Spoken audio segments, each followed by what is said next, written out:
যে জালেমরা তাকে তাড়িয়ে দিয়েছিল, দেশ থেকে বের করে দিয়েছিল, সে জালেমদের অবস্থা আজকে কোথায়? পালায় কারা বলেন তো? চোর। চোর যারা, ডাকাত যারা, তারাই পালায়। তারা কি দেশপ্রেমিক?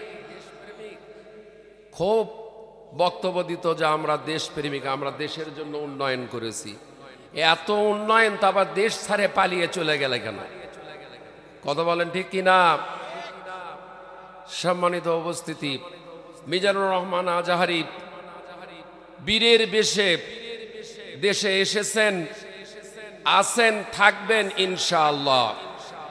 যারা মিজানুর রহমান আজাহারিকে তাড়াইছিল তারাই আজকে নাই, ইঁদুরের গর্তের ভিতর লুকিয়েছে। কথা বলেন ঠিক কিনা? আল্লামা দিলওয়ার হোসেন সাইদি সাহেব বলেছিল, স্বৈরাচারদের সমস্ত ছিদ্র বন্ধ করতে পারবে, কিন্তু একটা ছিদ্র বন্ধ করতে পারবে না। সেই ছিদ্র দিয়েই স্বৈরাচারদের পতন ঘটে যাবে। এই স্বৈরাচার, এই জালেমরা 41 সাল পর্যন্ত এই বাংলাদেশে তারা শাসন করতে চেয়েছিল। আল্লাহ রাব্বুল আলামিন চির জনমের মতন কিয়ামত পর্যন্ত আল্লাহ তাআলা তাদেরকে পতন ঘটিয়ে দিয়েছেন। মিজানুর রহমান আমাদের রুহানি সন্তান। কি বলেন ঠিক কিনা? আমার রুহানি সন্তান মিজানুর রহমান আজহারি। এদেশের সকল মুসলমান মা বোনেরা মিজানুর রহমান আজহারিকে সবচাইতে বেশি ভালোবাসেন। কথা বলেন ঠিক কিনা? মিজানুর রহমান আজহারি তেনার মাহফিলে শ্রোতাদের একদিন 2 দিন আগের থেকেই অবস্থান করতে হয়। কথা বলেন ঠিক কিনা? 15 থেকে 20 লক্ষ লোক দেশ স্বাধীন হওয়ার পর থেকে যারা দেশ পরিচালনা করেছেন, টাকা দিয়ে, পয়সা দিয়ে, খাবার দিয়ে, জিন্দেগিতে কোনোদিন 15 লক্ষ 20 লক্ষ লোক তাদের জনসভায় একত্রিত করতে পারে নাই। কিন্তু মিজানুর রহমান আজহারি কোরআনুল কারীমের কথা বলার কারণে তেনার মাহফিলে 20 থেকে 25 লাখ লোক তেনার মাহফিলে অবস্থান করে। কথা বলেন ঠিক কিনা? তোমাদের কাছেও আমাদের দাওয়াত, ফিরে আসো তওবা করে, কোরআন বুকে তুলে নাও, তোমরা কোরআন থেকে কথা বলো, তোমাদের মাহফিলেও 20 লক্ষ লোক হবে। কথা বলেন ঠিক কিনা? আপনি রাসূলের উম্মত দাবি করেন, আপনারা আল্লাহর বান্দা দাবি করেন, মুসলমান দাবি করেন, সমস্যাটা কোন জায়গায়? মুসলমানের নারাই তাকবীর আল্লাহু আকবার এই স্লোগান দিতে সমস্যাটা কোথায়? আপনি যে রাজনীতি দলই করেন না কেন, আপনার রাজনীতি দলের সর্বপ্রথম স্লোগান হবে লিল্লাহি তাকবীর আল্লাহু আকবার। তাহলে বুঝবনি আপনি কতটুকু আল্লাহ পাকের বান্দা হতে পেরেছেন, রাসূলের উম্মত হতে পেরেছেন। ঠিক কিনা? হাবিজাবি নেতার নামে স্লোগান দেওয়া যায়, জালো জালো আগুন জ্বলো, জয় বাংলা, এ স্লোগান দেয় কিনা? আর আছে নাকি? সম্মানিত উপস্থিতি, এদের মিছিল মিটিংয়ে কোনোদিন আমি শুনলাম না যে নারাই তাকবীর আল্লাহু আকবার। তার মানে এরা নারাই তাকবীর আল্লাহু আকবারের বিরোধী ছিল। এরা নারাই তাকবীর আল্লাহু আকবারের পক্ষের মানুষ এরা নয়। নারাই তাকবীর আল্লাহু আকবার পক্ষের দল এরা নয়। আমার নেতা, তোমার নেতা বিশ্বনবী মুস্তাফা, তারা রাসূলের নামে স্লোগান দিতে কোনোদিন তাদের দলে আমি দেখি নাই। আপনারা দেখেছেন নাকি? তারা আবার মুসলমান দাবি করে, রাসূলকে নেতা হিসেবে মানতে চায় না যারা। সম্মানিত উপস্থিতি, আমরা আমাদের প্রাণ প্রিয় নেতা বিশ্বনবী এবং বিশ্বনেতার ওপর নবীর প্রেমে আত্মহারা হয়ে মোহব্বতের সহিত আমরা একটু সালাতু সালাম দরুদ শরীফ পেশ করছি সাল্লাল্লাহু আলাইহি ওয়াসাল্লাম। সম্মানিত উপস্থিতি, 16টি বৎসর কোরআনের মাহফিলের পারমিশন ইচ্ছা হলে দিত, না হলে না দিত। কি বলেন ঠিক কিনা? এখন ডক্টর ইউনূস সাহেব বলছেন যে কোরআনের মাহফিলের জন্য পারমিশনের আর কোনো প্রয়োজন নাই। আলহামদুলিল্লাহ বলেন, আলহামদুলিল্লাহ, আলহামদুলিল্লাহ। আমরা ডক্টর ইউনূস সাহেবের জন্য দোয়া করব প্রাণ খুলে। আল্লাহ পাক তেনাকে সুস্থ রাখুন, ভালো রাখুন এবং সঠিকভাবে দেশকে সংস্কার করে পরিচালনা করার তৌফিক দান করুন। সকল বলি আল্লাহুম্মা আমিন।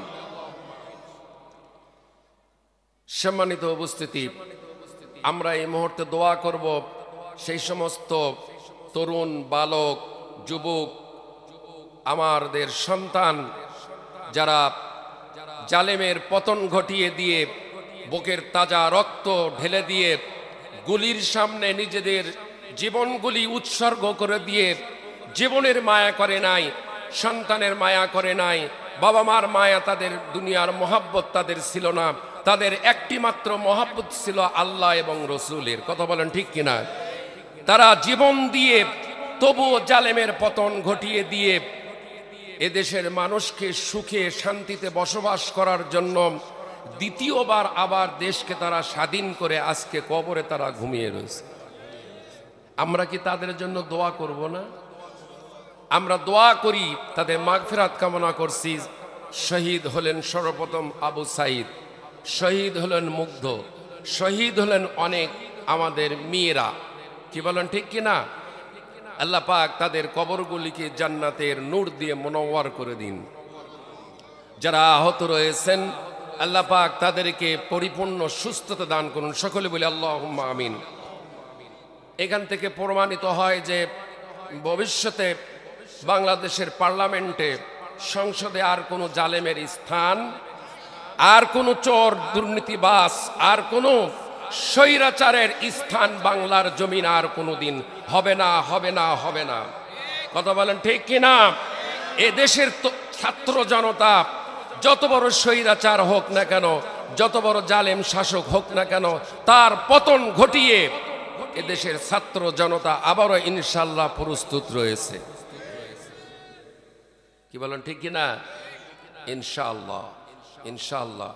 বাংলার জমিনে কাউকে আর অত্যাচার, জুলুম, নির্যাতন, নিষ্পেষণ, চুরি আর ডাকাতি, দুর্নীতি, টেন্ডারবাজ, এগুলি তাদের আর কোনো স্থান নাই বাংলার জমিনে। কি বলেন ঠিক কিনা? মুসলমান সচেতন হয়েছে, হয়েছে কিনা? মুসলমান জেগে উঠেছে কোরআনের জন্য। কার জন্য? আর কোনো তন্ত্র মন্ত্র নয়, আর কোনো ইজম নয়, আর কোনো মতবাদ মতদর্শ নয় হাবিজাবি, আর কোনো মানব রচিত আইন নয়। আইন কার? আলা লাহুল খালকু ওয়াল আমর। সৃষ্টি যার, আইন তার। সৃষ্টি কার? জোরে আওয়াজ দিতে হবে। সৃষ্টি কার? আইন চলবে কার? চলছে কার? মানুষের। চলছে কার? দেশ স্বাধীন হওয়ার পর থেকে নিয়ে 53 বৎসর সংসদে কি কোরআনের আইন পাশ হয়েছিল? কোরআন দিয়ে সংসদ, কোরআন দিয়ে দেশ পরিচালনা করেছিল। 71 থেকে নিয়ে 2024 সাল পর্যন্ত যারা ক্ষমতায় ছিল একের পর এক শাসন করেছে, শোষণ করেছে, কিন্তু কোরআন দিয়ে কোনো আইন কানুন কোনোদিন পরিচালনা করে নাই, কোরআনের কোনো আইন চালু করে নাই। ভবিষ্যতেও যদি কোরআন ছাড়া যারা দেশ পরিচালনা করবে, তারা কি চুরি বন্ধ করতে পারবে? ডাকাতি বন্ধ করতে পারবে? হত্যা, খুন, রাহাজানি, ধর্ষণ বন্ধ করতে পারবে? টেন্ডারবাজি, দুর্নীতি বন্ধ করতে পারবে? মসজিদ থেকে জুতা স্যান্ডেল চুরি বন্ধ করতে পারবে? এমন একজন শাসকের দরকার, হযরত ওমরের মতন, যে শাসক চুরি বন্ধ করে দিবে, ডাকাতি বন্ধ করে দিবে, সন্ত্রাসী বন্ধ করে দিবে, চাঁদাবাজি বন্ধ করে দিবে, হাইজাক বন্ধ করে দিবে, খুন বন্ধ করে দিবে। এমন একজন শাসকের দরকার আছে কিনা? হযরত ওমরের মতন একজন শাসক আল্লাহ যেন বাংলার জমিনের জন্য কবুল করেন। সকলে বলে আল্লাহুম্মা আমিন। সম্মানিত উপস্থিতি, মুসলমানের ভেতর কয়টি শ্রেণী রয়েছে? এদিকে এইদিকে কয়টি শ্রেণী মুখস্থ করতে হবে? এই 3টি শ্রেণীর নামই কোরআনে সূরা রয়েছে, আছে কিনা? প্রথম মুসলমানের ভেতর রয়েছে মুমিন। মুমিনের নামে সূরা আছে কিনা? সূরা আল মুমিন। আবার মুমিনের বহু বচন মুমিনুন নামে একটি সূরা রয়েছে, আছে কিনা? তাহলে মুমিন, মুমিনুনের নামে একটি সূরা রয়েছে, নাম্বার 1। নাম্বার 2, মুনাফিকুন, মুনাফিকের নামে একটি সূরা আছে কিনা? নাম্বার 3, কাফেরের নামে একটা সূরা আছে কিনা? তাহলে মুসলমানের ভিতরে এখন কয়টি শ্রেণী রয়েছে? মুখস্থ করতে হবে। কয়টি শ্রেণী? 3টি শ্রেণী রয়েছে। কাফেরের নামে একটা সূরা রয়েছে। মুসলমানের ভিতর তাহলে কয়টি শ্রেণী? মুখস্থ করে নেন কয়টি শ্রেণী। তাদের স্বরূপ আজকে উন্মোচন হবে কোরআন দিয়ে ইনশাআল্লাহ। মুমিনের স্বরূপ উন্মোচন হবে, খোলাখুলি কোরআন থেকে হবে। মুনাফিক যারা, তাদের চরিত্র কোরআন থেকে আলোচনার মাধ্যমে আমি তাদের চরিত্র ফুটে তুলবো, ভেসে তুলবো ইনশাআল্লাহ। কাফের যারা, তাদের চরিত্র চলে আসবে ইনশাআল্লাহ কোরআন থেকে আলোচনার মাধ্যমে। এই কোরআনের সব আছে, আছে কিনা? এই কোরআনের সব রয়েছে। মানুষকে আর বোকা বানানো যাবে? সব আমরা দেখেছি। একটি জিনিস দেখি নেই, কোরআনের রাস, কোরআনের সমাজ, কোরআনের পার্লামেন্ট। মুসলমানদের আগামী দিনের ভবিষ্যৎ হবে কোরআনের পার্লামেন্ট, কোরআনের রাস। কোরআনের পক্ষে আমাদের ম্যান্ডেট, কোরআনের পক্ষে রায়, কোরআনের পক্ষে সমর্থন দিতে রাজি আছি কিনা? ইনশাআল্লাহ রাজি আছি কিনা? হাফ লিটার পানি অথবা 1 কাপ পানির ভেতর 1 ফোঁটা নাপাক দিলে ওই পানি কি পুরোটা নাপাক হয়? না, পুরোটাই নাপাক হয়। তো কলেমা পড়েছেন, ইমানে মুজমাল পড়েছেন, ইমানে মুফাসসাল পড়েছেন। কোরআন থেকে কি রাজনীতি আলাদা, না কোরআনের ভেতর রাজনীতি আছে? সূরা মুলুক পড়ে দেখেন, মুলুক মানে কি? বাদশা। রাজনীতি আছে কিনা? তাহলে এই মুনাফিকগুলি কোরআন থেকে আলাদা করে দিচ্ছে রাজনীতি। কি বলেন, ঠিক কিনা? এবার আসেন, মুনাফিকদের শাস্তি কাফেরদের থেকে কম না বেশি? বেশি কিনা? বেশি। তো ভালোই তো আপনারা জানেন, বক্তৃতা তো আর করা লাগবে না। এবার আসেন, পৃথিবীর এভাবেই কথা বলি, কষ্ট হবে আমার এভাবে কথা বললে একটু সুবিধা হয়। এবার আসেন, পৃথিবীর যতগুলি অমুসলিম রয়েছে, যত ধর্মের মানুষ রয়েছে, ইসলাম ছাড়া, ইসলাম ধর্মের লোক ছাড়া, মুসলমান ছাড়া, হিন্দু ধর্মের ভিতর একটা মুনাফিক খুঁজে পাওয়া যাবে না, যাবে না, যাবে না। আপনারা কি বলেন, যাবে? বৌদ্ধ ধর্মের লোক আমাদের দেশে বসবাস করে। চট্টগ্রাম রামু মন্দির আছে না? আমি সেই মন্দিরে গিয়েছি, দেখে এসেছি। তো এই বৌদ্ধ ধর্মের ভিতর কি মুনাফিক আছে? মুনাফিক কারে বলে? যে পরিপূর্ণ নিজের ধর্মকে যারা মেনে নেয় না, তারাই হচ্ছে মুনাফিক। 50-50 মানে নামাজ, রোজা, হজ, যাকাত এগুলি মানে, কোরবানি মানে, কিন্তু ইসলামের অর্থনীতি, সমাজনীতি, রাজনীতি, রাষ্ট্রনীতি, যুদ্ধনীতি, কোরআনের পার্লামেন্ট, এটা যারা মানে না, তারাই সুস্পষ্ট মুনাফিক, মুনাফিক, মুনাফিক। এবং যারা প্রকাশ্যভাবে ইসলামকে কায়েম হতে দেয় না, প্রতিষ্ঠিত হতে দেয় না, প্রকাশ্যভাবে যারা বাধা দেয়, তারাই হচ্ছে কাফের। কথা ঠিক আছে কিনা? এবার আসেন, এই মুনাফিকরা কাফেরদের জাহান্নামের ভেতর ওপরে থাকবে না নিচে থাকবে? মাশাআল্লাহ, মাশাআল্লাহ, বক্তৃতা শ্রোতারাই ভালো জানে আমার থেকে। মাশাআল্লাহ, আলহামদুলিল্লাহ। তাহলে কোন ধর্মের ভেতর মুনাফিক নেই। হিন্দু ধর্মের ভেতর হিন্দুরা যারা রয়েছে, তারা পরিপূর্ণভাবে তাদের বেদ, পুরাণ, বাইবেল, ত্রিপিযুগ, জিন্দা বিস্তার, মহাভারত পরিপূর্ণ মেনে নিয়েছে কিনা? আমার দেশে মুসলমানদের ভিতরে একটি শ্রেণী রয়েছে মুনাফিক, তারা পরিপূর্ণ এই কোরআনকে মেনে নেয় নাই। ঠিক আছে, মিলে যাচ্ছে? মিল করে দেখেন, খাপের খাপ মিলে যাচ্ছে। তারা কারা? আপনারই ডান বামে, আপনারই সামনে পিছনে, আপনার এলাকায় তারা রয়েছে, আপনার জেলাতেই রয়েছে, আপনার দেশেই তারা রয়েছে। আর কিছু বলা লাগবে? তারা আবার মুসলমান দাবি করে। আরে বাবা, এই কোরআনটা, ইসলাম ধর্মটাকে যদি ভালো না লাগে, মেনে নিতে যদি অসুবিধা হয়, যে ধর্ম ভালো লাগে সে ধর্মে তুমি চলে যাও, অসুবিধা কি? কোনো অসুবিধা নাই। যে ধর্মে তুমি গান বাজনা করো, নাচ করো, কনসার্ট করো, এটা তো মুসলমানের ধর্মে নাই। মুসলমানের ধর্মে আছে এই যে কোরআনের মাহফিল, এই ধর্মে এটা নাই, যে ধর্মে আছে সে ধর্মে চলে যাও। কিন্তু এই ধর্মকে কলঙ্কিত করবে, 12:30 বেজে দিবে গান বাজনা করে, এটা করতে দেওয়া হবে না, হবে না, হবে না। যেখানে গান সেখানেই প্রতিরোধ আমরা গড়ে তুলব। পারবেন? যেখানেই গান সেখানেই প্রতিরোধ। গান বাজনা, নাচ, অশ্লীলতা, বেহাপনা বন্ধ করে দিতে হবে। তাহলে পৃথিবীতে একটি ধর্মের ভেতর মুনাফিক রয়েছে, সে ধর্ম হচ্ছে মুসলমান।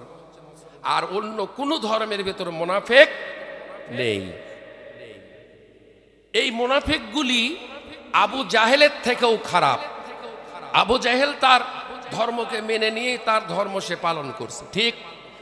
নমরুদ তার ধর্মকে মেনে নিয়ে তার ধর্ম সে পালন করছে।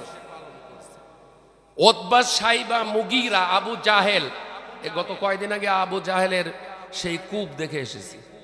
আপনারা দেখতে চান কিনা? তাহলে নিয়ত করেন এবং যাওয়ার জন্য চেষ্টা করেন ইনশাআল্লাহ। তা আবু জাহেল তার ধর্মের বিরোধিতা করে নাই, কিন্তু আমার মুসলমান ধর্মের ভিতর মুনাফিকরা আমার ইসলাম এবং শরিয়া, কোরআন, সুন্নাহ, কোরআনের বিরোধিতা করে, করে কিনা? এই মুনাফিকদের স্থান হচ্ছে আবু জাহেল, নমরুদ, ফিরাউনের পায়ের নিচে। এই মুসলমান নামধারী মুনাফিকগুলি জাহান্নামের ভিতর থাকবে। দলিল, ইন্নাল মুনাফিকিনা ফি দারকিল আসফালি মিনান নার। মুনাফিকদের স্থান কোথায়? জাহান্নামের সবচেয়ে নিম্ন জায়গা। আর কাফেররা থাকবে মুনাফিকদের উপরে, আর মুনাফিকরা থাকবে কাফেরদের পায়ের নিচে। কোরআন আসছে তোমাকে ওযু, গোসল, পাক পবিত্র, তওবা করে ফিরে নিয়ে আসার জন্য কোরআন ট্রিটমেন্ট দিচ্ছে। এই ট্রিটমেন্ট কে দিচ্ছে? কোরআন। ফিরে আসো এখনো তওবা করে, মুসলমান হয়ে যাও। আর যদি বলো যে না মুনাফিকই থাকবো, মুনাফিক নিয়েই কবরে যাব, তো যাও। কবরের আযাব, এই যে তীব্র শীত, এটা সহ্য করতে পারো না, ওখানে কেমন করে সহ্য করবে? قال النبي صلى الله عليه وسلم من قال به صدقه। এই কোরআন থেকে যারা কথা বলে তারা সত্য কথা বলে। কে বলতেছেন? আল্লাহর হাবিব। মনোযোগ দেন এদিকে। মান ক্বালা বিহি সাদাকা, কোরআন থেকে যারা কথা বলে তারা সত্য কথা বলে, আর কোরআন থেকে যারা কথা বলে না তারা মিথ্যা কথা বলে। ঠিক আছে কিনা? ওমান আমিলা বিহি উযিরা, কোরআন থেকে যারা আমল করে তারা দুনিয়া এবং আখিরাতে কামিয়াব লাভ করবে। সুবহানাল্লাহ বলবেন না? কি শোনাচ্ছি? রাসূলের হাদিস শোনাচ্ছি। কি শোনাচ্ছি? হাদিস। ওমান হাকামা বিহি আদালা, এই কোরআন দিয়ে যারা বিচার ফয়সালা করবে তারা জাস্টিস, ন্যায়, ইনসাফ, আদল, সঠিক বিচার তারা ফয়সালা করবে। সুবহানাল্লাহ বলেন। 53 বছরের ভেতর বলেন তো কোর্ট কাছারিতে কোনোদিন কোরআন দিয়ে বিচার হয়েছে? বিচারের নামে প্রহসন, আন্তর্জাতিক ট্রাইব্যুনাল তারা নিজের মন গড়া তৈরি করে এদেশের ইসলামী আন্দোলনের পুরোধার, ইসলামী আন্দোলনের সিফা সালাদেরকে দুনিয়া থেকে ফাঁসি দিয়ে বিদায় করে দিল। কথা বলেন ঠিক কিনা? ওমান হাকামা বিহি আদালা, এই কোরআন দিয়ে যারা বিচার ফয়সালা করে তারা জাস্টিস, ন্যায়, ইনসাফ, সুবিচার ফয়সালা করে। কোরআনুল কারীমে আল্লাহ রাব্বুল আলামিন পরিষ্কার ভাবে বলে দিয়েছেন, ওমান লাম ইয়াহকুম বিমা আনজালাল্লাহু ফাউলাইকা হুমুজ জালিমুন। এই কোরআন দিয়ে যারা বিচার ফয়সালা করে নাই, ভবিষ্যতেও যারা করবে না, আল্লাহ পাক বলেন তারা হচ্ছে জালেম। তারা কি? তারা হচ্ছে জালেম। অবশ্যই বলবো ইনশাআল্লাহ। মামুনদের বিষয়ে কথা আসবে আল্লাহ রাব্বুল আলামিন বলেন, ওমান লাম ইয়াহকুম বিমা আনজালাল্লাহু ফাউলাইকা হুমুল ফাসিকুন। এই কোরআন দিয়ে যারা বিচার ফয়সালা করে না তারাই হচ্ছে ফাসেক। ঠিক আছে, ওয়ামান লাম ইয়াহকুম বিমা আনজালাল্লাহু ফাউলাইকা হুমুল কাফিরুন। আল্লাহু আকবার। আল্লাহ রাব্বুল আলামিন বলেন, কোরআন দিয়ে যারা বিচার ফয়সালা করবে না তারা কাফের। কার কথা? আল্লাহর কথা। আল্লাহর হাবিব বলেন, ওমান হাকামা বিহি আদালা, এই কোরআন দিয়ে যারা বিচার ফয়সালা করে তারা জাস্টিস, ন্যায় ইনসাফ বিচার ফয়সালা করে। ওয়ামান দাআ হুদিয়া ইলা সিরাতিন মুস্তাকিম, এই কোরআনের দিকে যারা আহ্বান করে, যারা ডাকে। আমি কোন দিকে আহ্বান করছি? আলেমরা কোন দিকে আহ্বান করে? অল্প। নবীরা কোন দিকে আহ্বান করছেন? কোরআন দিয়ে নবীরা দাওয়াত দিয়েছেন। আলেমরা, বক্তারা, খতিবরা, ইমামরা কোরআন দিয়ে দাওয়াত দেন। কথা বলেন ঠিক কিনা? যারা কোরআন দিয়ে দাওয়াত দেয় তারাই তো কেবলমাত্র, শুধুমাত্র, একমাত্র সিরাতুল মুস্তাকিম, জান্নাতের রাস্তায়, জান্নাতের পথে তারা দাওয়াত দেয়। আল্লাহ রাব্বুল আলামিন বলেন, নেতৃত্ব যদি দিতে হয় তাহলে কোরআন সুন্নাহ দিয়ে নেতৃত্ব দিতে হবে। জাহিলদের পিছনে নেতৃত্ব তোমরা ছুটো না।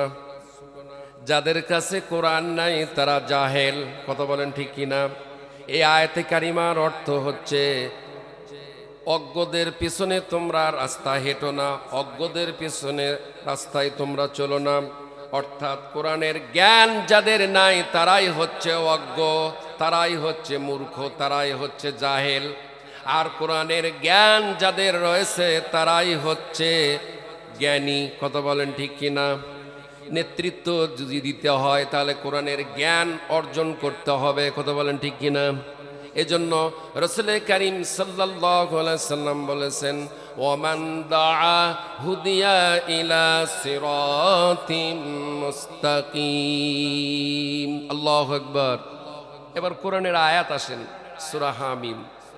ওয়ামান আহসানু কাওলাম মিম্মান দাআ ইলাল্লাহি ওয়া আমিলা সালিহান وقال إنني من المسلمين। তার কথার চাইতে আর কার কথা ভালো যে মানুষকে আল্লাহর দিকে আহ্বান করে। ওই আয়াতটা আমার, যেহেতু একটু আগে আমি বলেছি, আয়াতটা আবার রিপিট করতেছি, সূরা ইউনূসের, ওয়ালা তাত্তাবিআন্নি সাবিলাল্লাযীনা লা ইয়ালামুন। একটি শব্দ বাদ পড়েছিল, সাবিলাল্লাযীনা। আল্লাহ তাআলা স্মরণ করে দিয়েছেন। আলহামদুলিল্লাহ, আলহামদুলিল্লাহ। আল্লাহ রাব্বুল আলামিন বলেন, যাদের নেতৃত্ব তোমরা গ্রহণ করবে তাদের কাছে কোরআনের জ্ঞান থাকতে হবে, কোরআনের এলেম থাকতে হবে। এলেম না থাকলে, কোরআনের জ্ঞান না থাকলে তাদের নেতৃত্ব কখনো মানা যাবে না। নেতৃত্ব দিতে হলে কোরআনের জ্ঞান অর্জন করো। ঠিক আছে না? সম্মানিত উপস্থিতি, আমি কোরআনুল কারীমের ছোট্ট একটি সূরা আপনাদের সামনে তেলাওয়াত করেছি। এই সূরাটি আমাদের সকলের জানা আছে কিনা? কয় আয়াত? মাত্র 3টি আয়াত। সূরাটি মক্কা শরীফে, মক্কা নগরীতে, মক্কি জীবনে রাসূলের নাজিল হয়েছে। কি বলেন ঠিক কিনা? কোরআনুল কারীম থেকে আমি ইনশাআল্লাহ সূরাতুল আসরের অপর সংক্ষিপ্ত সময় একটু কথা বলবো। শুনতে রাজি আছি কিনা? না শেষ করে দিব? ইনশাআল্লাহ কোরআন মজা দিবে, আমি নয়। কোরআন অবশ্যই আপনাদের প্রশান্তি দান করবে, কোরআন মজা দিবে। কোরআনের কথা মজা রয়েছে কাদের জন্য? ঈমানদারদের জন্য। وَإِذَا تُلِيَتْ عَلَيْهِمْ آيَاتُهُ زَادَتْهُمْ إِيمَانًا وَعَلَى رَبِّهِمْ يَتَوَكَّلُونَ। সূরা আনফালের 2 নম্বর আয়াত, কত নম্বর? 2 নম্বর আয়াতে কারিমায় আল্লাহ রাব্বুল আলামিন বলেন, কোরআন শুনলে ঈমান বেড়ে যাবে না কমে যাবে?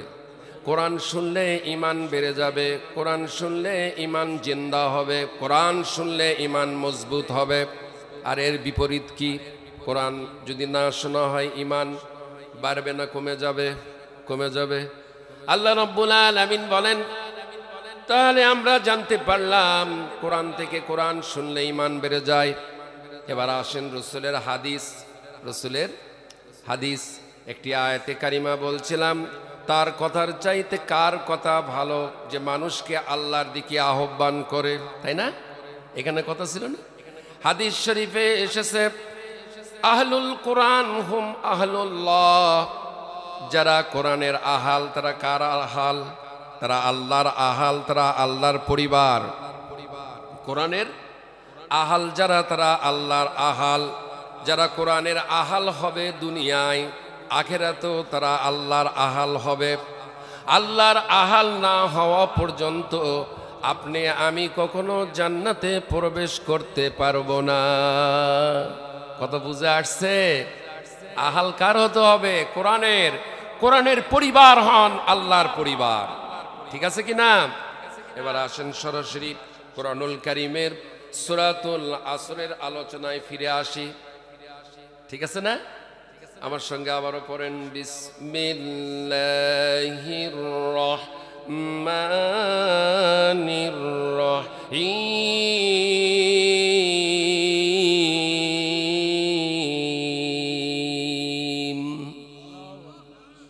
ওয়াল আসরি ইন্নাল ইনসানা লাফি খুসর।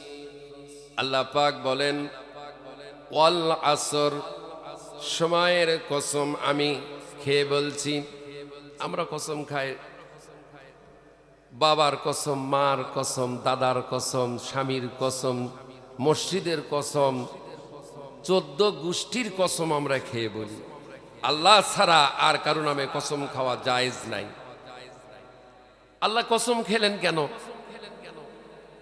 মাআযাল্লাহ, আল্লাহ পাক কসম খেলেন এই জন্য, কোরআন যে যুগে নাজেল হয়, যে প্রেক্ষাপটে, যে সিচুয়েশনে, যেই সময় কোরআন নাজেল হয়, ওই সময় মানুষের একটা মুদ্রা দোষ ছিল। কসম ছাড়া কথা বিশ্বাস করতো না তারা। আল্লাহ রাব্বুল আলামিন কত ইহসান করেছেন, দয়া করেছেন। আল্লাহ পাক বলেন, আমি আমার কথাকে কসম করে বললাম, এরপরও যদি তোমরা ঈমান আনতে পারো, জিন্দেগীর সমস্ত গুনাহগুলি আমি আল্লাহ রাব্বুল আলামিন মাফ করে দেব। জোরে বলেন সুবহানাল্লাহ। সময়ের কসম, সময় সবচাইতে কি মূল্যবান কিনা? মূল্যবান কিনা? এটা এমন একটি সূরা, এই সূরা যদি কেউ আমল করে, পরকালে নাজাতের জন্য একটি সূরাই যথেষ্ট। আমরা বলি আলহামদুলিল্লাহ। সময়ের কসম, ইতিহাসের কসম, মহাকালের কসম আল্লাহ খেলেন। আল্লাহ পাক কসম খেয়ে বলতেছেন সামনের কথা, এই মহাকাল পৃথিবীর 2 শ্রেণীর মানুষের জন্য সাক্ষী। এই মহাকাল, যারা নাকি পৃথিবীর বুকে ভালো কাজ যারা করেছেন তাদের জন্য সাক্ষী এই মহাকাল। আদম আলাইহিস সালাম থেকে শুরু করে নিয়ে রাসূল করিম সাল্লাল্লাহু আলাইহি ওয়াসাল্লাম ভালো কাজ করে গেছেন নাকি বলেন? মহাকাল সমস্ত নবী রাসূলদের জন্য সাক্ষী, সাহাবায়ে কেরামদের জন্য সাক্ষী, তাবেঈনদের জন্য সাক্ষী, তাবেঈনদের জন্য সাক্ষী, সালফে সালিহিনদের জন্য সাক্ষী, আকাবারে দিনের জন্য সাক্ষী, মুফাসসিরিনদের জন্য সাক্ষী, মুহাদ্দিসের জন্য সাক্ষী, সকলের জন্য সাক্ষী, নেককারদের জন্য। আবার নাকি পৃথিবীর বুকে যারা খারাপ কাজ করে গিয়েছে, নমরুদের জন্য সাক্ষী এই মহাকাল, ফেরাউনের জন্য সাক্ষী, আবু জেহেল, উতবা, সাইবা, মুগীরা তাদের জন্য সাক্ষী এই মহাকাল। ঠিক আছে? আল্লাহ রাব্বুল আলামিন কসম করে নিজের কথাকে কসম করে সামনে যেটা বলতে চাচ্ছেন, ইন্নাল ইনসানা লাফি খুসর, নিশ্চয় অবশ্যই অবশ্যই তামাম পৃথিবীর সমস্ত মানুষের জীবনগুলি ব্যর্থ, বিভ্রান্ত, বিফল, ক্ষতিগ্রস্ত, ধ্বংস। এখন আমি যদি মনে করি আমি একজন প্রাইম মিনিস্টার হয়েছি, আমার জীবন সফল হয়ে গেছে।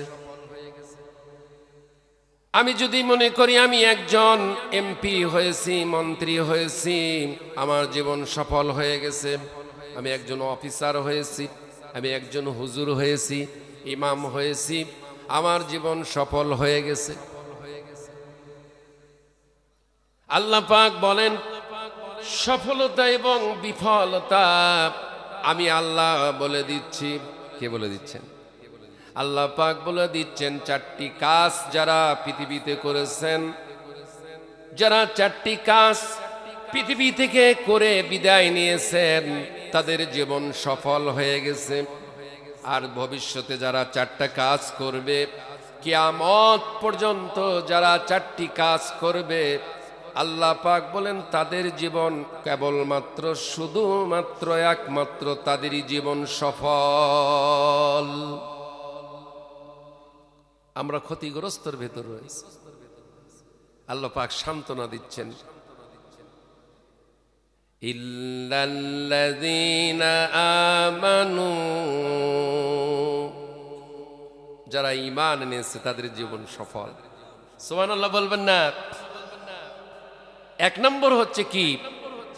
ঈমান। এক নম্বর কি? ঈমান। ঈমানদার ঈমান সমুন্নত রাখবে।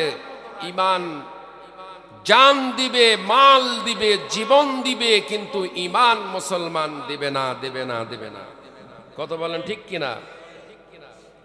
ইসলামী আন্দোলনের সিফা সালাফ নেতৃবৃন্দ বাতিলের সঙ্গে, জালেমের সঙ্গে আপোষ করেছে না প্রাণ দিয়ে চলে গেছে? ঈমান দিয়েছে না জীবন দিয়েছেন? ঈমান দেন নাই, জীবন দিয়ে চলে গেছেন। কি বলেন ঠিক কিনা? সম্মানিত উপস্থিতি, ঈমান এক নম্বর হচ্ছে ঈমান। এই ঈমানের দাওয়াত আল্লাহ রাব্বুল আলামিন সকল নবী রাসূলদেরকে দায়িত্ব দিয়েছেন। কথা বলেন ঠিক কিনা? সমস্ত নবী রাসূলরা ঈমানের দাওয়াত দিয়েছেন না দেন নাই? কি দাওয়াত দিয়েছেন? লা ইলাহা ইল্লাল্লাহু আদমু সফিহুল্লাহ, ঈসা রুহুলুল্লাহ, লা ইলাহা ইল্লাল্লাহ, লা ইলাহা ইল্লাল্লাহ, মুসা কালিমুল্লাহ। আল্লাহ রাব্বুল আলামিন বলেন, ইয়া আইয়ুহাল্লাযীনা আমানু দুখুলু ফিস-সিলমি কাফা ওয়া লা তাত্তাবিউ খুতুওয়াতিশ শাইতান ইন্নাহু লাকুম আদুউম মুবিন। আল্লাহু আকবার। আল্লাহ পাক বলেন, হে ঈমানদারগণ, আমরা ঈমানদার দাবি করি। আল্লাহ রাব্বুল আলামিন বলেন, উদুখুলু, আমরের সিগা গ্রামার। উদুখুলু, প্রবেশ করো। কার ভেতর? ফিস-সিলমি, আপোষ রফার ভেতর। কতটুকু? আমরা বলবো ইসলামেই তো আছি। আল্লাহ বলতেছেন ইসলামে তুমি নাই। ইসলামে তুমি শুধু নামাজ, রোজা, হজ, যাকাত করছো, আর বাকি অর্থনীতি, সমাজনীতি, রাজনীতি, পার্লামেন্ট, ভোট, নির্বাচন, ইলেকশন, এগুলি তুমি জীবনটাকে ডিভাইডেড করে দিয়েছো, দুটি ভাগে বিভক্ত করে দিয়েছো। এই জন্য আল্লাহ রাব্বুল আলামিন বলেন, উদুখুলু, আমরের সিগা, প্রবেশ করো। ফিস-সিলমি, সিলমের ভেতর কতটুকু? আল্লাহ বলতেছেন কতটুকু? কাফা, পরিপূর্ণ। কি বললেন? পরিপূর্ণ। ওয়ালা তাত্তাবিউ, খবরদার তুমি অনুসরণ করবে না, আনুগত্য করবে না শয়তানের পদঙ্ক। ওয়ালা তাত্তাবিউ খুতুওয়াতিশ শাইতান, শয়তানের পদঙ্ক তোমরা করবে না। ইন্নাহু লাকুম আদুউম মুবিন, শয়তান তোমাদের প্রকাশ্য শত্রু এবং দুশমন। ঠিক আছে নাকি? ওঠেন কেন? উঠলেই শেষ করে দেব। কি বলেন, ঠিক কিনা? আল্লাহর রাস্তা ওঠেন না। আমি অল্প সময় কথা বলবো, অল্প সময় কথা বলে ইনশাল্লাহ শেষ করে দেব। কে বলতো বাজে 11টা, তাই না? অসুবিধা হচ্ছে নাকি? না ভালো লাগতেছে না? ভালো না লাগলে দোয়া করে দেই। আল্লাহ রাব্বুল আলামিন বলেন, ঈমান সম্পর্কে কোরআনুল কারীমে অনেক আয়াত এসেছে, একটা দুইটা নয়। যেমন এক জায়গায় আল্লাহ বলেছে, ইন্নাল্লাযীনা আমানু ওয়া আমিলুস সালিহাতি কানাত লাহুম জান্নাতুল ফিরদাউসি নুজুলা। আল্লাহ পাক বলেন, ইন্নাল্লাযীনা আমানু, যারা ঈমান আনবে, ওয়া আমিলুস সালিহাত, নেক কাজ করবে, আল্লাহ পাক বলেন জান্নাতুল ফিরদাউস, আমি আল্লাহ তাদেরকে দান করব। জোরে বলেন সুবহানাল্লাহ। ঈমান আনবেন, নেক কাজ করবেন, আল্লাহ জান্নাতুল ফিরদাউস দান করবেন। তাহলে 4টি কাজের ভেতরে একটি হচ্ছে ঈমান। কয়টি? একটি। ওযু ভঙ্গের কারণ আছে কিনা? নামাজ ভঙ্গের কারণ আছে কিনা? নামাজ ভঙ্গের 19টি কারণ। কয়টি কারণ? 19টি কারণ। তার 1 নম্বর কারণ হচ্ছে নামাজে অশুদ্ধ কোরআন তেলাওয়াত করা। নামাজে অশুদ্ধ কোরআন তেলাওয়াত করা। নামাজে ভুল তেলাওয়াত করলে নামাজ কি হয়ে যায় বলেন তো? ভঙ্গ হয়ে যায়। তো ঈমান ভঙ্গের কারণ 10টি। কয়টি? এটা জানা দরকার আছে কিনা? এটা শোনেন এখন। এর একটি করে পয়েন্টে কথা বলতে গেলে অসংখ্য কোরআনের আয়াত, অনেক সময় লেগে যাবে। শুধু পয়েন্টগুলি আমি আপনাদের সামনে বলছি। 1 নম্বর হচ্ছে আল্লাহর ইবাদতে শরীক করা। যারা শিরক করছেন তাদের ঈমান তাদের ভঙ্গ হয়ে গেছে। ঠিক আছে? 2 নম্বর, আল্লাহ এবং বান্দার মাঝে মাধ্যম গ্রহণ করা। 3 নম্বর, মুশরিকদেরকে কাফের মনে না করা। 4 নম্বর, রাসূলের আনিত দ্বীন ব্যতীত অন্য কোনো জীবন ব্যবস্থা কিংবা আইনকে উত্তম মনে করা। আছে না এরকম? যারা এই কাজ করতেছে আছে, খেয়াল করে দেখেন, রাসূলের আনিত দ্বীন ব্যতীত, রাসূল যে দ্বীন নিয়ে এসেছেন, এই দ্বীন ব্যতীত অন্য কোনো জীবন ব্যবস্থা কিংবা আইনকে, রাসূলের আনিত দ্বীনকে বাদ দিয়ে অন্য কোনো আইনকে উত্তম মনে করা। 4, 5, দ্বীন ইসলামের কোনো বিষয়ে বিদ্বেষ পোষণ করা। আছে না? দ্বীন ইসলামের কোনো বিষয়ে বিদ্বেষ পোষণ করা। 6, দ্বীনের কোনো বিষয় নিয়ে ঠাট্টা মশকরা করা। 7, কিছু অর্জন কিংবা বর্জনের জন্য জাদু, ব্ল্যাক ম্যাজিক, জাদুর উপর সন্তুষ্ট থাকা, মনে প্রাণে জাদুকে পছন্দ করা। আছে কিনা এরকম? 8, মুসলিমদের বিরুদ্ধে মুশরিকদের সাহায্য সহযোগিতা করা। 9, কাউকে শরীয়তের ঊর্ধ্বে থাকা বিশ্বাস করা। 10, আল্লাহর দ্বীন থেকে মুখ ফিরিয়ে রাখা। আছে কিনা? আল্লাহর দ্বীন থেকে মুখ ফিরিয়ে নিয়েছে, তাদের ঈমান কি হয়ে গেছে বলেন? ভেঙে গেছে, ভঙ্গ হয়ে গেছে, অর্থাৎ ঈমান নেই, আল্লাহর দ্বীন থেকে মুখ ফিরিয়ে নিয়েছে। এরকম এরাই হচ্ছে মুনাফিক। এরা কি? এরা আল্লাহর দ্বীন থেকে মুখ ফিরিয়ে নিয়েছে। সম্মানিত উপস্থিতি, তাহলে 4টি কাজ যারা করবে, আল্লাহ রাব্বুল আলামিন তাদের জীবন সফলতা দান করবেন, কামিয়াব দান করবেন। জোরে বলেন সুবহানাল্লাহ। কোরআনুল কারীমে সূরা নিসার ভিতর আল্লাহ তাআলা বলছেন, আল্লাযীনা আমানু يقاتلون في سبيل الله الله أكبر যারা নাকি ঈমানদার তারা আল্লাহর পথে সংগ্রাম করে তারা আল্লাহর পথে জিহাদ করে যুদ্ধ করে তারা আল্লাহর পথেই সংগ্রাম চালিয়ে যায় والذين كفروا يقاتلون في سبيل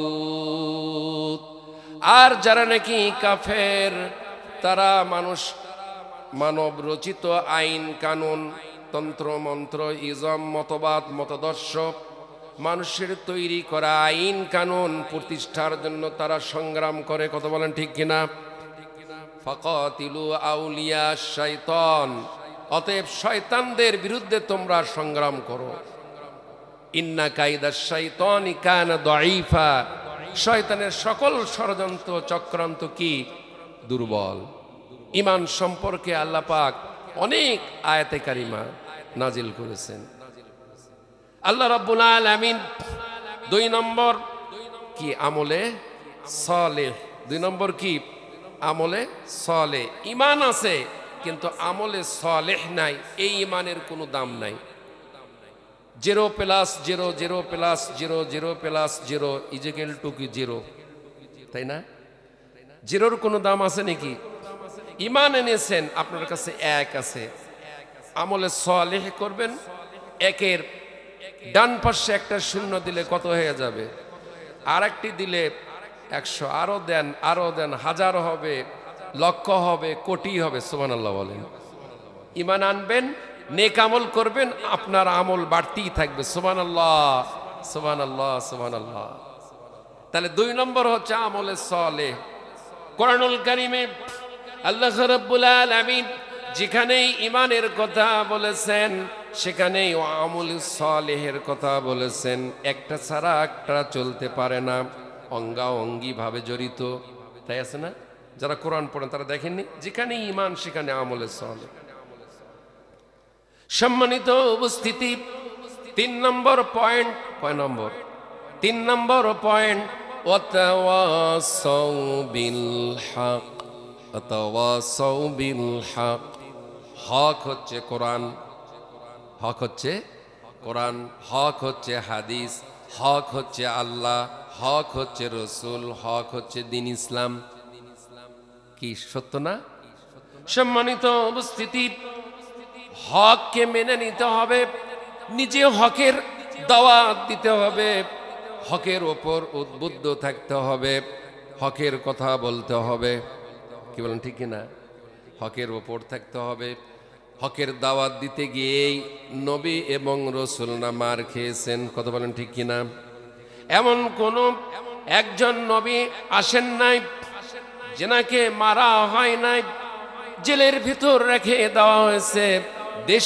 থেকে বিদায় করে দেওয়া হয়েছে তরবারি দিয়ে টুকরা টুকরা করা হয়েছে ইয়া হাসরাতান আলাল ইবাদ মা ইয়াতিকুম মির রাসূল বান্দার জন্য আফসোস এমন আল্লাহ পাক বলেন যে বান্দার জন্য আফসোস এমন কোন একজন নবী পৃথিবীর বুকে আমি আল্লাহ প্রেরণ করি নাই যাকে মারে নাই ধরে নাই কাটে নাই জেল জুলুম অত্যাচারের স্টিম রোলার তাদের ওপর চাপিয়ে দিয়েছে কথা বলেন ঠিক কিনা আল্লাহ পাক বলেন নবী রাসূলরা হকের কথা বলার কারণে তাদের ওপর জুলুম এসেছে অত্যাচার এসেছে নির্যাতন এসেছে নিষ্পেষণ এসেছে হকের দাওয়াত দিতে গিয়ে আপনার আমার নবী তায়েফের ময়দানে 3 দিন পর্যন্ত তায়েফের যুবকদেরকে দাওয়াত দিলেন হকের দাওয়াত কিসের দাওয়াত হকের দাওয়াত দাওয়াত তো কবুল তারা করলো না রাসূলকে পাথর মেরে রাসূলের শরীর থেকে রক্ত ঝরিয়ে দিয়ে তায়েফের জমিনটা লালে লাল তারা করে দিয়েছিল কথা বলেন ঠিক কিনা হকের দাওয়াত দিতে গিয়ে সাহাবায়ে কিরামরা মার খেয়েছেন না খান নাই মক্কা নগরীতে শিয়াবে আবি তালেব ওই জায়গাটি আমি দেখে এসেছি রাসূল কারীম সাল্লাল্লাহু আলাইহি ওয়াসাল্লাম এবং সাহাবায়ে কেরামদেরকে 3টি বছর জেলখানার ভিতর আটকে রেখে দিয়েছিল কাফের বেঈমানরা। এমন একটি জেলখানার ভিতর নবী এবং সাহাবায়ে কেরামদেরকে, নারী ছিল, শিশু ছিল, 3টি বছর সঙ্গে ছিল উট দুম্বা, এগুলি জবাই করে খেয়েছে। এগুলি যখন শেষ হয়ে গেছে তখন উট দুম্বার চামড়াগুলি পানিতে ভিজে ভিজে খেয়েছে। নবী এবং রাসূল সাহাবায়ে কেরামদের পায়খানাগুলি ছাগলের পায়খানার মতন তারা পায়খানা করেছিলেন। এবং মায়া বোনেরা, শিশু সন্তানগুলি জেলখানার ভেতর ছিল। ছোট্ট ছোট্ট নাবালক শিশু মার স্তনে দুধ পান করবেন, কিন্তু মার স্তনে দুধ নাই। বাচ্চাগুলি চিৎকার মেরে কান্নাকাটি করতেছে, আর পাশে কাফের বেঈমানেরা অট্ট হাসিতে ফেটে পড়েছে। কথা বলেন ঠিক কিনা? হকের দাওয়াত দিতে গিয়ে খাব্বাব, খোবায়েব, আম্মার, ইয়াসির এই সমস্ত সাহাবায়ে কেরামদেরকে দিনের দাওয়াত দিতে গিয়ে, হকের দাওয়াত দিতে গিয়ে জেল খাটতে হয়েছে। কি বলেন ঠিক না? সম্মানিত উপস্থিতি, হযরতে খাব্বাব রাদিয়াল্লাহু তাআলা আনহু হঠাৎ একদিন গায়ের জামা খুলেছে। হযরতে ওমর বলতেছেন, খাব্বাব তোমার শরীরে কেন এত গর্ত, ইঁদুরের গর্তের মতন এত গর্ত? হযরতে খাব্বাব বললেন, ওমর তুমি জানো না, হকের দাওয়াত কবুল করার পর, দ্বীনকে কবুল করার পর আমি খাব্বাব, আমাকে আগুনের আঙ্গার জ্বালিয়ে আগুনের ওপর চিৎ করে আমাকে শুয়ে দিয়েছে। আমি যেন নড়াচড়া করতে না পারি, আমার বুকের উপর একটি বিশাল পাথর চাপা দিয়েছে। হযরতে খাব্বাব বললেন, ভাই ওমর, আগুনগুলি চামড়া ভেদ করে গোস্তের ভিতর ঢুকেছে, গোস্ত পুড়ে চামড়া পুড়ে যে গর্ত হয়েছে। খাব্বাব বল, ভাই ওমর, আজও পর্যন্ত আমার সেই পিঠের গর্তগুলি আজও পর্যন্ত একই অবস্থায় রয়েছে। হযরতে খোবায়েব রাদিয়াল্লাহু তাআলা আনহু তিনার জীবনী দেখেন, হকের দাওয়াত দিতে গিয়ে হক কবুল করার কারণে কাফের বেঈমানরা হযরতে খোবায়েব রাদিয়াল্লাহু তাআলা আনহুকে ধরে নিয়ে এসে থম্বার সঙ্গে, খুঁটির সঙ্গে বাঁধলেন। কার সঙ্গে? খুঁটির সঙ্গে খোবায়েব রাদিয়াল্লাহু তাআলা আনহুকে বাঁধলেন। কাফের নেতৃবর্গ খোবায়েব রাদিয়াল্লাহু তাআলা আনহুকে মারার জন্য অর্ডার দিলেও খোবায়েবকে চতুর্দিক থেকে বর্ষা, বল্লম, তীর, তরবারি বৃষ্টির মতন বর্ষণ হচ্ছে। এমন সময় একজন কাফের নেতৃবর্গ তার অনুসারীদেরকে বলতেছেন, তোমরা একটু মার বন্ধ করো, আমি একটু খোবায়েবের সঙ্গে একটু কথা বলে নেই। কাফের নেতৃবর্গ, নেতৃবৃন্দ বলতেছে, ওগো খোবায়েব, তোমাকে আমরা ছেড়ে দিতে পারি একটি শর্তে। তুমি খোবায়েব যদি বলে দাও মুহাম্মদুর রাসূলুল্লাহ সাল্লাল্লাহু আলাইহি ওয়াসাল্লাম কোন জায়গায় আছে, তাহলে তাকে ধরে নিয়ে এসে তোমার পরিবর্তে খুঁটির সঙ্গে বেঁধে তাকে এইভাবে মারব। হযরতে খোবায়েব এতক্ষণ পর্যন্ত বর্ষা, বল্লম, তীর, তরবারির আঘাত যিনি নীরবে সহ্য করলেন, কিন্তু কথার আঘাতটা তিনি আর সহ্য করতে পারলেন না। হযরতে খোবায়েব বললেন, রে কাফের বেঈমানেরা, তোমরা কি কথা বলো?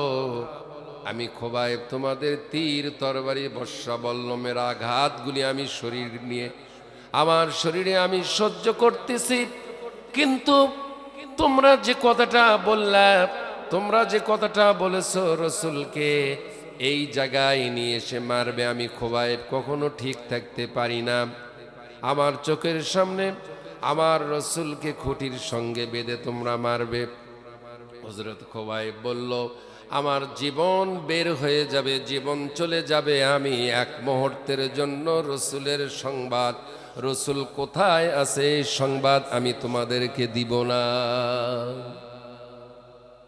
কাফের নেতৃবর্গ তার অনুসারীদেরকে অর্ডার দিয়ে দিল, খুবাইবকে আর সময় দেওয়া যাবে না, তোমরা প্রচণ্ডভাবে মারা শুরু করে দাও।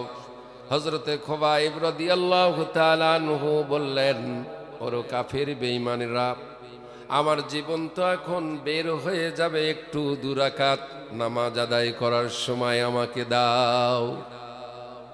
কাফের বেঈমানেরা হযরতে খুবাইব রাদিয়াল্লাহু তাআলা আনহুর তিনি যে কাফেরদের কাছে যে দাবি যে আপনারা আবেদন করলো, কাফের নেতৃবর্গরা তারা আবেদনকে গ্রহণ করলো না, প্রচণ্ডভাবে আরো মার শুরু করে দিল।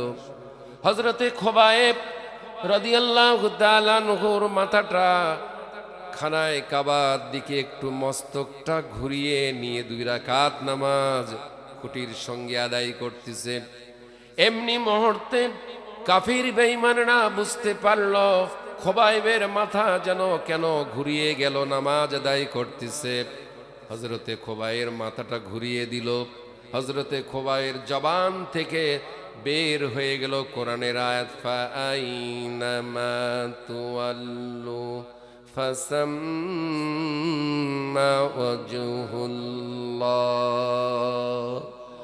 ওরে কাফের বেঈমানেরা, তোরা আমার মস্তককে যেদিকে ঘুরাস না ফিরাস না কেন, আমার আল্লাহ আমার জীবনের শেষ সালাত আমি আমার মস্তককে আমার রবের দিকে অবনত করে 2 রাকাত নামাজ আমি আদায় করে নিলাম। সম্মানিত উপস্থিতি, হক এত সহজ নয়, হক এত সহজে আসে নাই। হকের জন্য জীবন দিতে হয়েছে, কি বলেন ঠিক কিনা? রক্ত দিতে হয়েছে, জীবন দিতে হয়েছে। এত জীবন দেওয়ার পর যেমন 5ই আগস্ট জীবনের বিনিময়ে বাতিল পালিয়ে চলে গেছে, কত বলেন ঠিক কিনা? ইসলামী রাষ্ট্র গঠন করতে হলে জিহাদ করতে হবে, সংগ্রাম করতে হবে, জান দিতে হবে, মাল দিতে হবে, এমনি এমনি ইসলাম কায়েম হবে না, কত বলেন ঠিক কিনা? সম্মানিত উপস্থিতি, হকের দাওয়াত দিতে গিয়ে সমস্ত সাহাবায়ে কেরামরা নির্যাতিত হয়েছেন, নিষ্পেষণ হয়েছেন, অত্যাচারের স্টিম রোলার তাদের ওপর চাপিয়ে দেওয়া হয়েছে। তাহলে কয়টি বললাম? 3টি, তাই না? আর কয়টি বাকি রয়েছে? 1টি। আর কয়টি? 1টি। এটা বলে ইনশাল্লাহ শেষ হবে। কষ্ট হবে ইনশাল্লাহ, এটা বলে শেষ হবে। 4 নম্বর কি? ওয়াতাওয়াসাউ বিস-সবর। হকের দাওয়াত দিতে গেলে যখন বাধা আসবে তখন তোমাদেরকে কদম জমিয়ে ধৈর্য ধারণ করতে হবে, সবর করতে হবে, উত্তম ধৈর্য ধারণ করতে হবে। সাহাবায়ে কেরামরা উত্তম ধৈর্য ধারণ করেছেন, ওলামায়ে কেরামরা ধৈর্য ধারণ করেছেন, নিজের জীবনগুলি দিয়ে বাতিলের সামনে মাথা নত করে নাই, কত বলেন ঠিক কিনা? সম্মানিত উপস্থিতি, আমরা যারা আজকে মাহফিলে এসেছি, এতক্ষণ কোরআন সুন্নাহ থেকে যে কথাগুলি শুনলাম, আমরা কি আমাদের বাস্তব জীবনে আমল করব তো ইনশাআল্লাহ?